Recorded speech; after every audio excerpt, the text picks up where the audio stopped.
Welcome to Saturdays at 7, Christian Scholars Review's conversation series with thought leaders about the academic vocation and the relationship that vocation shares with the church.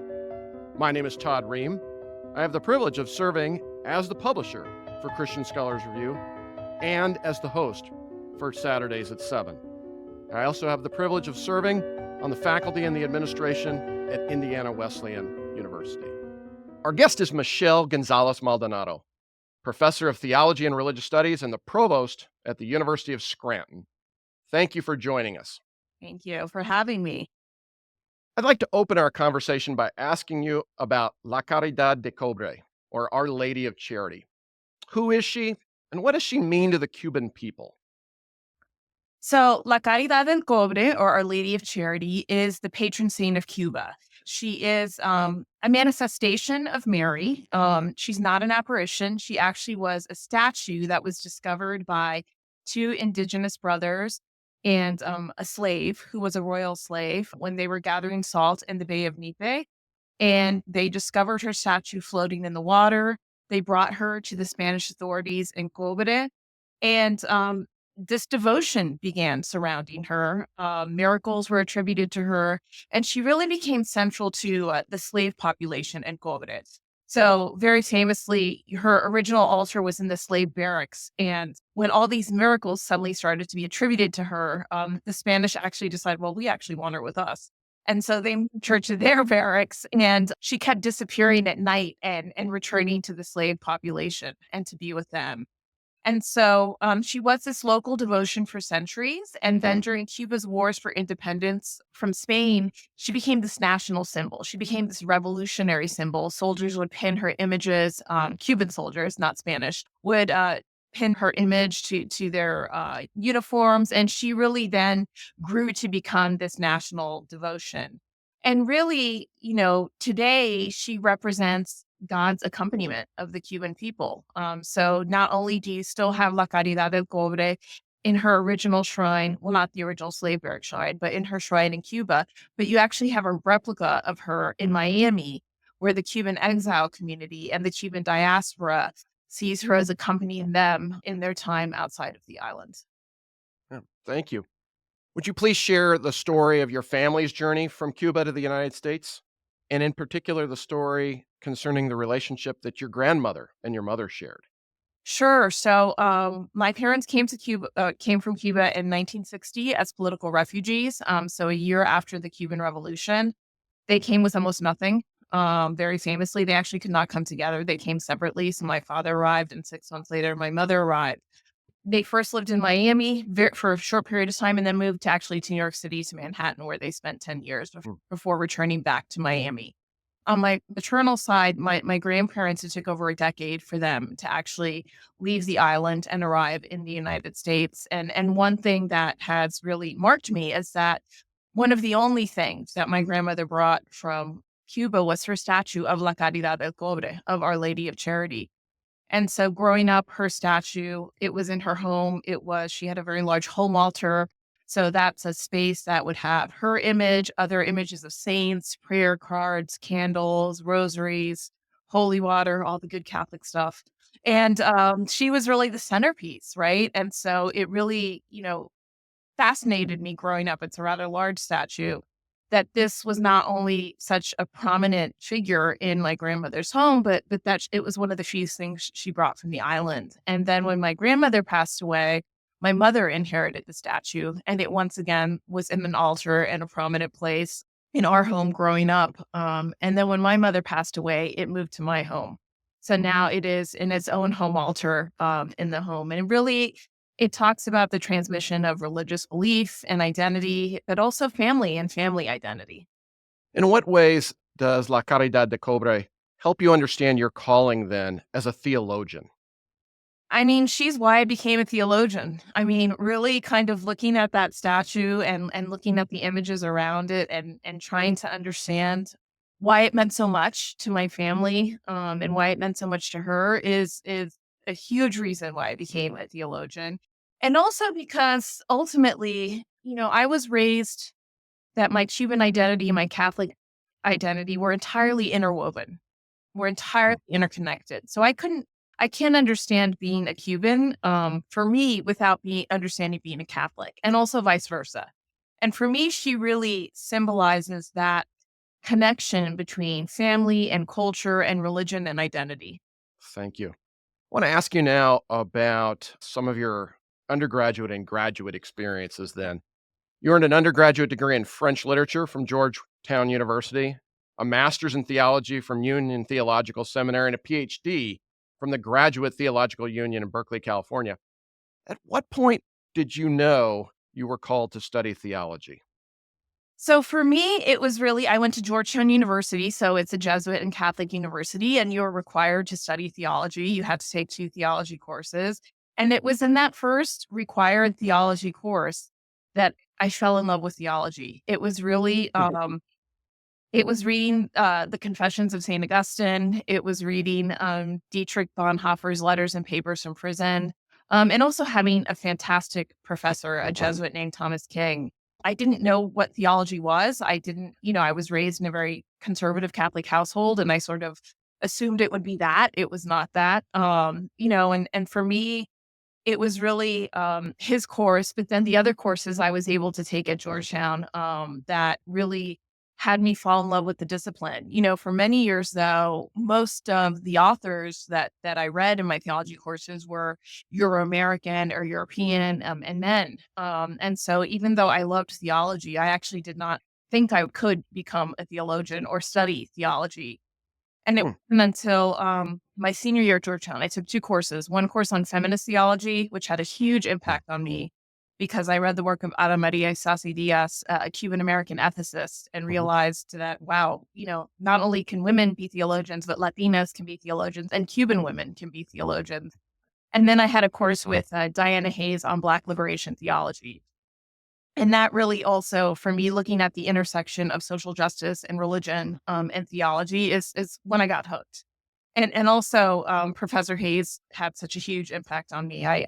When I teach, which I really don't anymore now that I'm a provost, but every semester when I taught until 2 years ago when I stopped teaching, every semester I would start the semester telling my students about Diana Hayes and saying that Hmm. every class I teach is an act of gratitude to her because she helped me with my grad school applications. She's the one that said encouraged me to do a PhD, and so I really would not be here if it wasn't for her.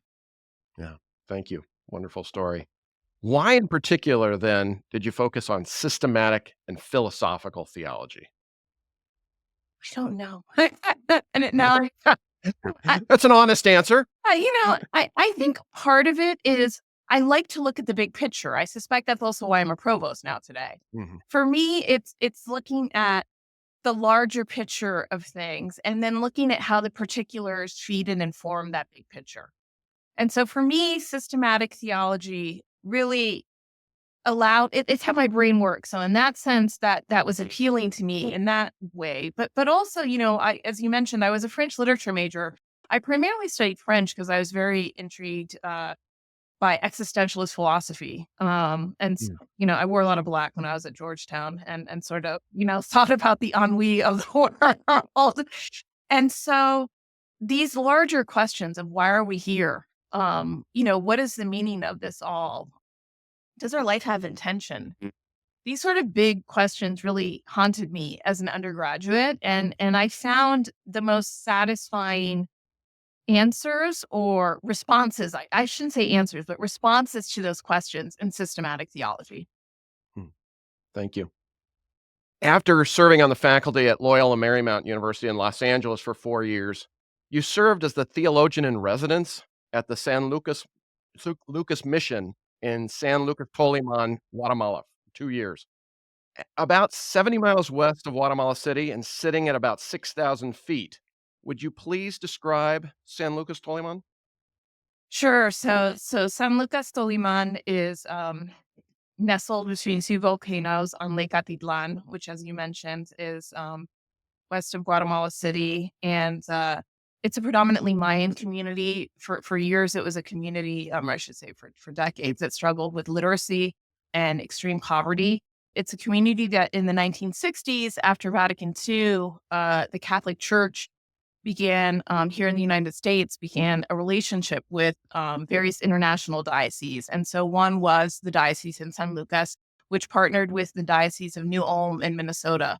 Um, and so there really you saw this partnership develop, and particularly this priest, Father Greg Schaefer, who spent decades in San Lucas, beginning just as a pastor, but then really expanding his ministry to look at the not just the souls, but also the lives of the individuals and the community. So starting the first school for Mayan children in the community, looking at bringing healthcare, reforestation work, land redistribution. And so San Lucas really, and the church in San Lucas really embodies a vision of the church serving the poor. And for me, in my graduate work and in my own research, I've done a lot on Latin American liberation theology. And so San Lucas, when I was first introduced to the community, really embodied what I had been reading about in such a respectful way, too, that respected the Mayan way of life and the Mayan community. Mhm. What discernment process then led you to leave your appointment at Loyola Marymount and then accept this position in Guatemala? So I think a few things, one was honestly, I wanted to practice what I preached, right? So I was sitting on this beautiful campus, like near the beach in Los Angeles, talking about kind of, I was in my late 20s when I first finished my PhD, kind of berating students to serve the poor and do social justice work. And I had never really done it, right? Like, sure, I had done service trips, but it was all in my head, right? It was all in books, it was all in the classroom, it was all in writing. And so part of it was wanting to live out what I learned, right? And really experience that concrete community. But also too, it was very disarming being there because I had worked so hard to do my graduate work and was so proud of it. And so was my family, obviously, as having come to this country with so little. But there it didn't matter. It didn't matter that I had a PhD. It didn't. They're like, doctor, unless you're going to cure my sickness, you're like, what's a doctor? You know what I mean? And so really, it was very humbling in a very important way for me. And so being a part of the church in active solidarity and empowering an indigenous community was just something that I felt was very important for me in that moment. What details then defined your days while you were there? Well, the mission had a very active volunteer program, and so my husband actually was director of the volunteer program. We actually met in San Lucas, so he's a native. He's originally from San Lucas and worked for many years for the church.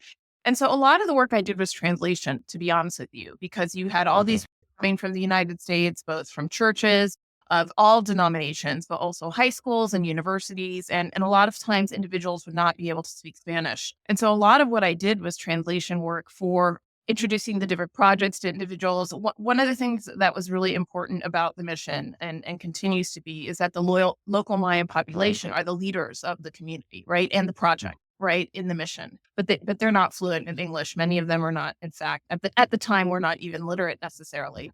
And so I did a lot of translation work, but then I would also do talks, right? Kind of on the culture, on the religion. So that was a lot of the work that I did when I was there.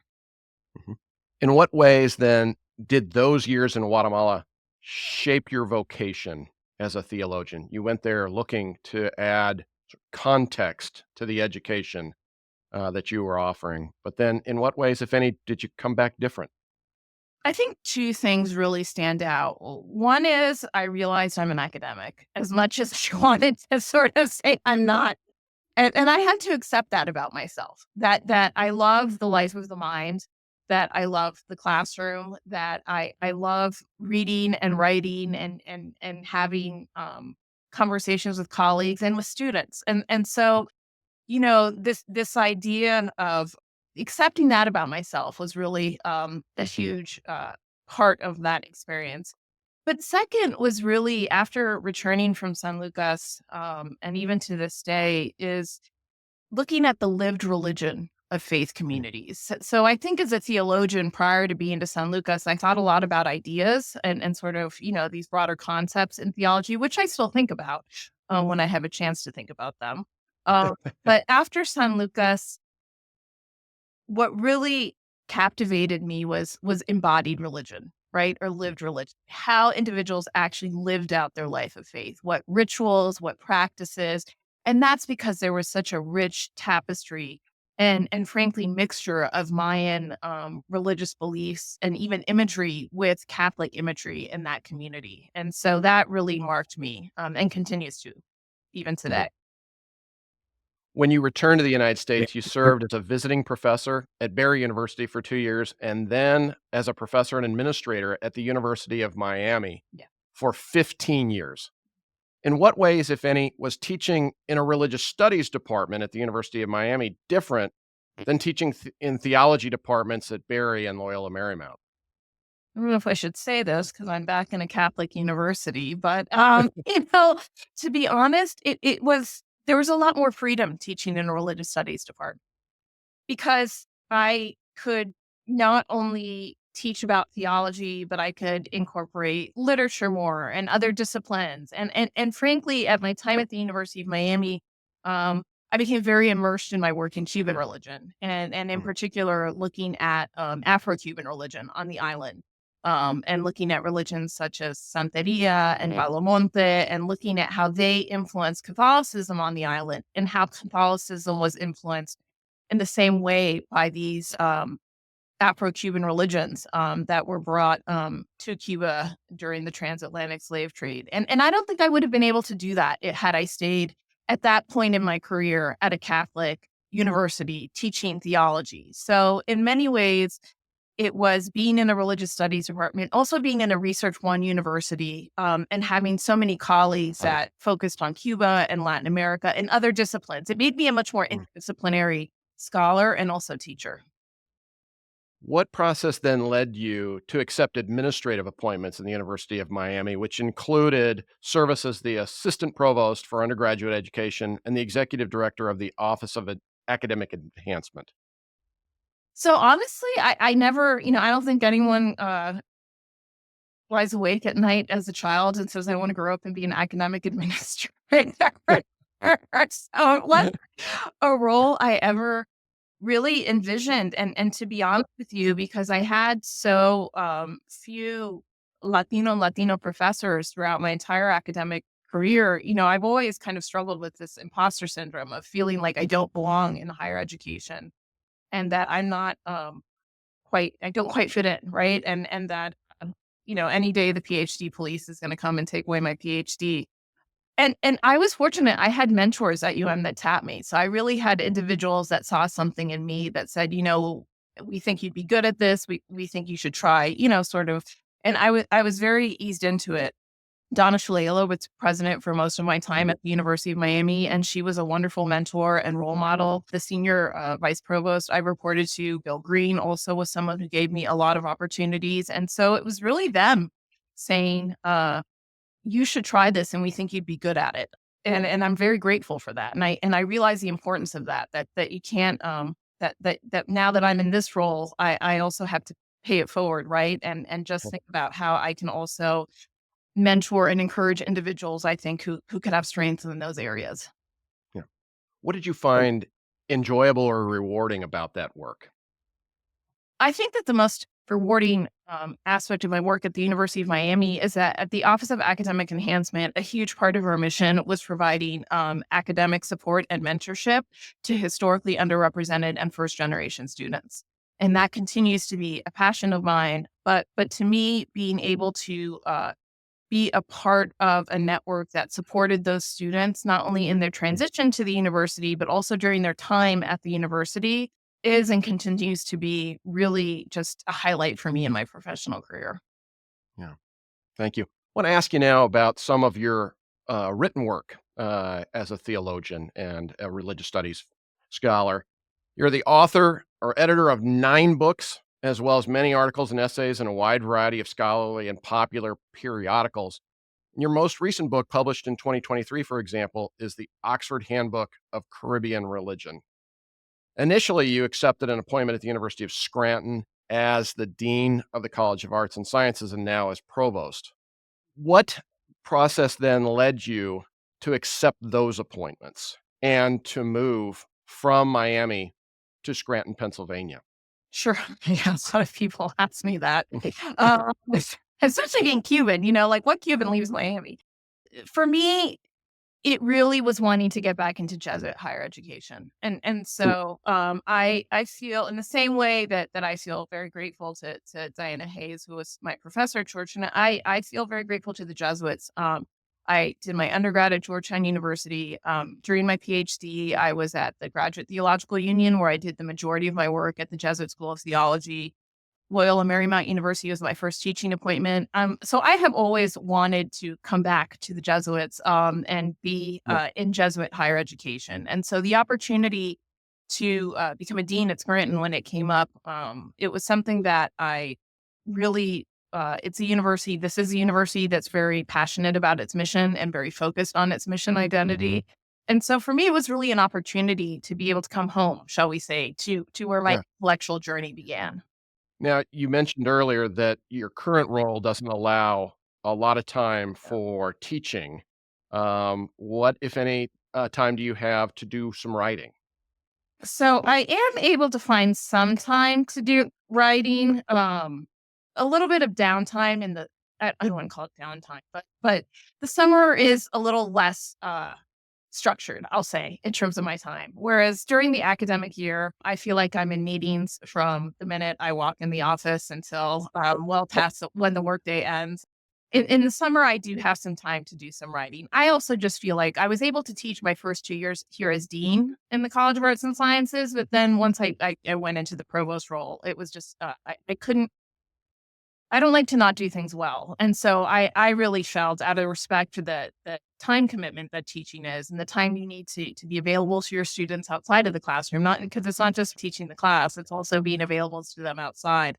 It was just a little bit too much.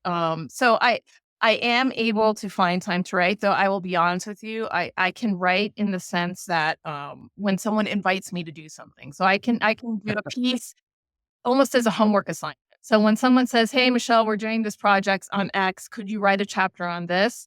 I'm like, "Yes, I can do that with a deadline, and I can." And but in terms of kind of, I think that the type of time you need saved to do a book length monograph or really embark on sort of a new research project in an in depth way, unfortunately, right now, it's not the moment for that for me.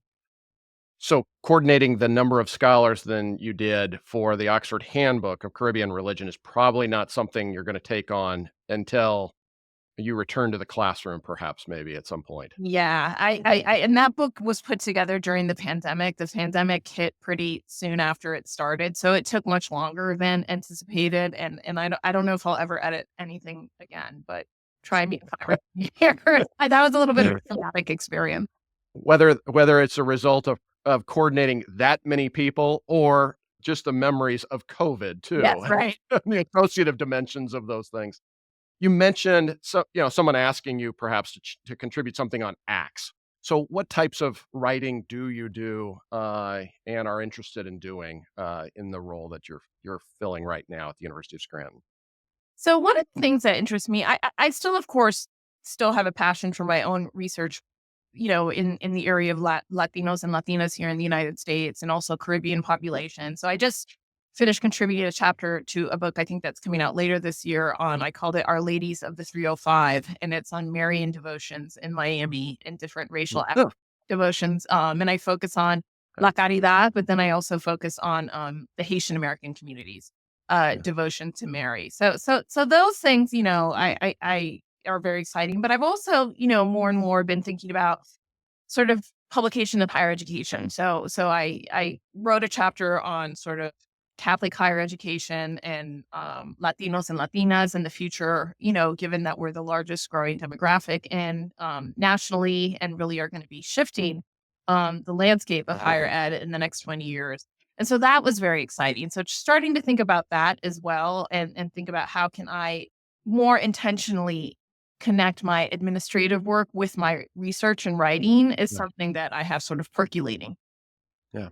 Thank you. Along those lines then, you mentioned earlier that, part of what led you to focus on systematic and philosophical theology is also part of what may have led you to, say, a role and an appointment such as a provost, where you're inclined to see the big picture then. If I may ask, as the chief academic officer of a Jesuit Catholic university, in what ways does your vocation then as a theologian inform your service as an administrator? I mean, for me, ultimately, and I think this is part of, in part, my time in San Lucas led me to this point as an academic and as a professor. But then as I've grown and become, gone into administration, it's really seeing it as a vocation. So for me, as a Catholic laywoman, seeing my work in Catholic higher education really as a way to embody my vocation and my service to the church is very important to me. And it's fundamental to how I think of myself as a theologian, how I thought of myself as an assistant provost and as a dean, and today as a provost. It is my way of embodying the mission, right, of this university, in very concrete ways. In terms of those concrete efforts, then, what are the efforts that define your days as a provost? Perhaps during those days during the academic year, when you're in meetings, what is the focus, the efforts that you're trying to make, and what are your hopes for the faculty and the students that you're serving through those efforts?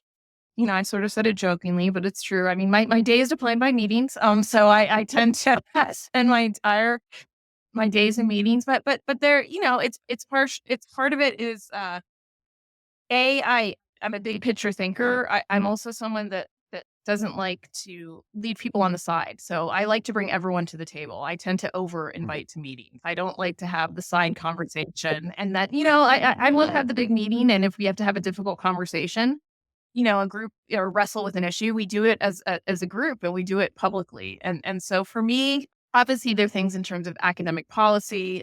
We also here in a unionized environment, our full-time faculty do have a faculty union working on things such as our faculty handbook, with the faculty as well. But frankly, in the past year, and I think this year will be defined as well by this, is navigating the current challenges we're facing in higher education, right? Whether it's, the enrollment cliff, which obviously both the pandemic and the debacle that was FAFSA this year have really dramatically impacted college enrollments, to looking at the ways in which higher education its values being challenged, right, nationally, and that there's all this rhetoric and that we're seeing that very concretely. So we're seeing, I'm in Pennsylvania. We're seeing in Pennsylvania and New York and New Jersey positions at the state level that used to require a college degree, those requirements are being eliminated. And so really thinking about what does it mean for us to talk about the importance of higher education, and to put it quite bluntly, also being at a private institution and the price tag that accompanies being at a private institution, making sure that we're making that education accessible. University of Scranton has approximately 4,800 students, and you mentioned the faculty. There's about 280 full-time faculty members. In what ways do the Jesuit charisms then inform the education the students receive at the University of Scranton? Oh gosh, it really saturates. And this is when, I'm so proud to be a part of this institution. We are an institution that really values Ignatian pedagogy, which is really educating the whole person and meeting every individual student where they're at, right? Because you can have 35 kids in your class or 35 young adults in your class, but they're not all at the same place, right? Whether it's intellectually, whether it's emotionally, whether it's in terms of their background. And so really thinking about not only the whole person, but the individual person. Our general education is very informed by the Ignatian humanities and a real celebration of our liberal arts tradition in Jesuit higher ed. We are a university that really values community-based learning. In our Leahy College of Health Sciences, it's actually required for all graduates. And so thinking about concrete action and concrete engagement with the local community. We just in December had our first class graduate of our prison program that we have in a local prison about half an hour away. And our second class will be graduating this December.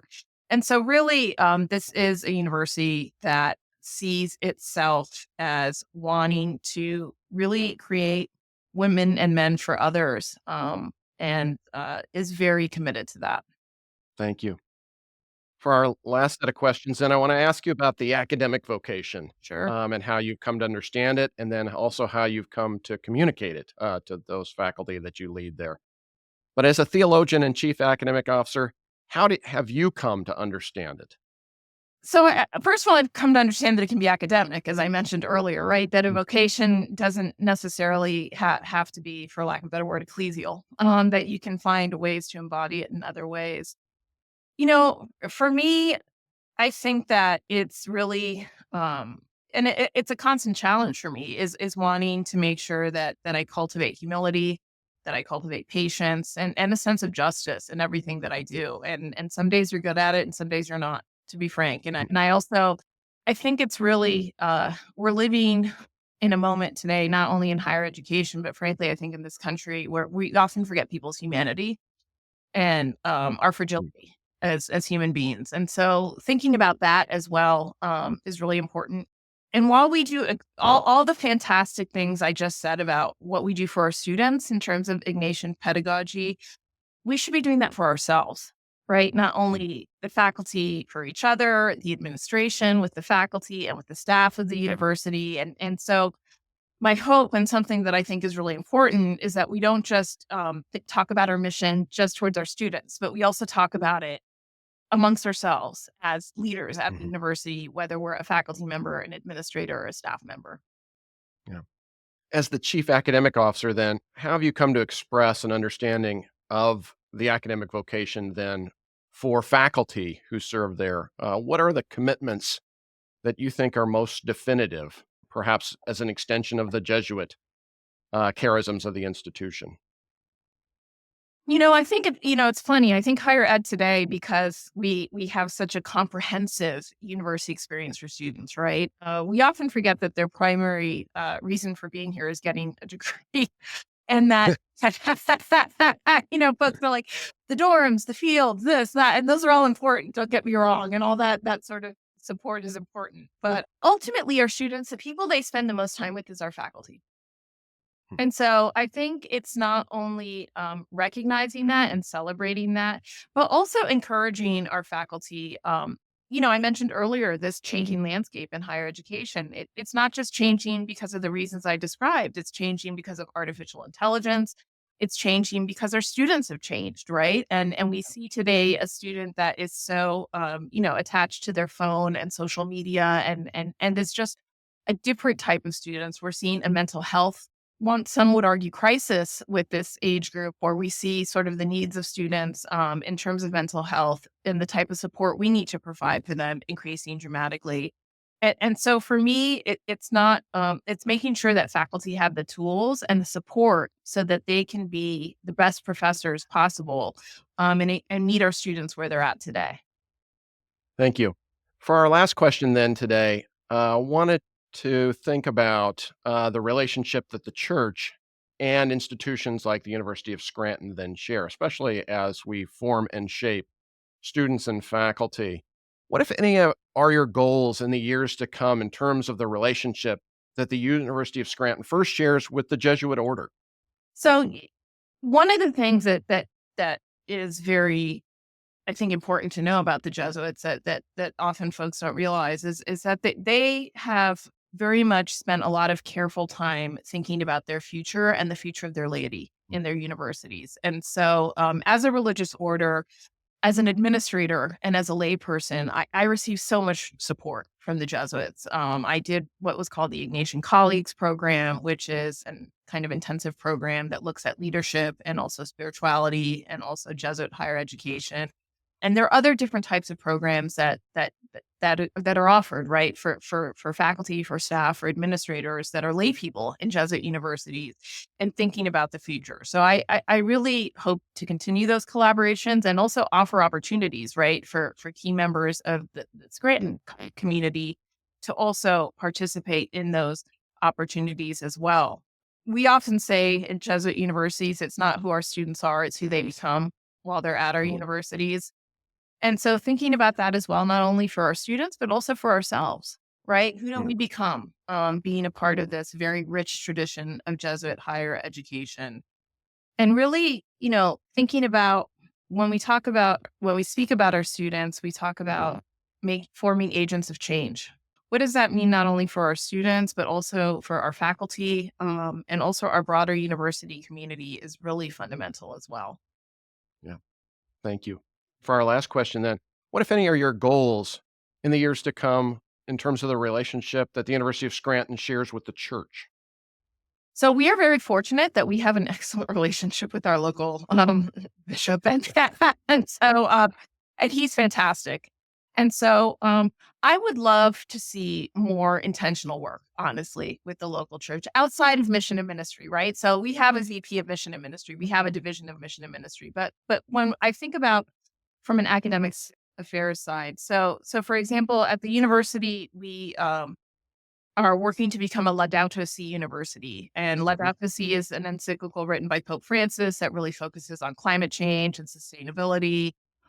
He then followed up more recently with Laudato Deum, where he speaks about a climate crisis. And so we're in the process of becoming a Laudato Si university, which is a 7-year process where you make certain commitments as a university that really impact the university as a whole. And I see this as a fantastic space, honestly, to collaborate with the local church. A huge part of Laudato Si is not only the university, but the university with the broader community. And so for me, this would be a really excellent place to work with the local church and also just be a more visible presence outside of the university campus. Thank you. Very important goals. Our guest has been Michelle González Maldonado, professor of theology and religious studies and the provost at the University of Scranton. Thank you for sharing your insights and your wisdom with us today. Thank you for joining us for Saturdays at 7, Christian Scholars Review's conversation series with thought leaders about the academic vocation and the relationship that vocation shares with the church. We invite you to join us again next week for Saturdays at 7.